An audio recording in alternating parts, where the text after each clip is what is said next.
ઘણા લોકોને આ વસ્તુ ગમશે નહીં, પરંતુ મારો આગ્રહ એ સમાજના વિવિધ એવા કામો છે કે જે કામ તરફ આપણી નજર પડવી એ જરૂરત છે. જીવદયાના કામો આપણે વર્ષો વર્ષથી આપણા લોહીમાં, આપણા સંસ્કારમાં આપણે મળ્યા છે.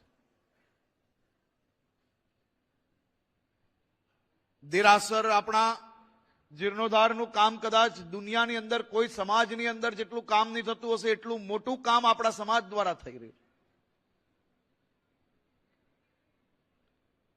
સામાન્ય રીતે સમાજમાં એક ધારણા આવી ગઈ છે કે જૈન સમાજ હોય એટલે એને શું જરૂર હોય? જૈન સમાજ એટલે ખૂબ સમૃદ્ધ સમાજ. પરંતુ આ ધારણા એટલી આગળ પહોંચી ગઈ છે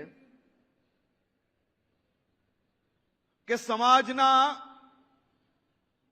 આગળની હરોળમાં બેસેલા લોકોને જોઈને આ આખી ધારણા ઊભી થઈ રહી છે.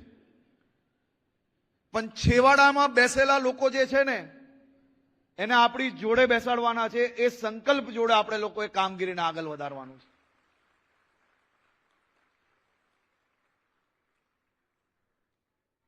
અનેક ટ્રસ્ટો,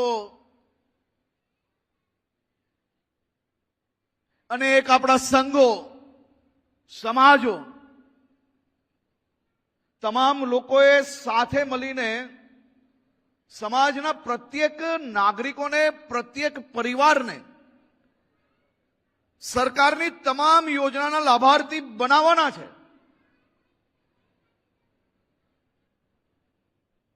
સંઘોના ટ્રસ્ટીઓને જરૂર નથી, પણ ટ્રસ્ટીઓની જવાબદારી એ માત્ર ઉપાશ્રય સારી રીતે વ્યવસ્થાથી ચાલે એટલું જ નથી. ટ્રસ્ટીઓની જવાબદારી શું છે? તમે એ સંઘના મોભી છો, તમે એ સંઘમાં આવતા તમામ પરિવારના મુખિયા છો.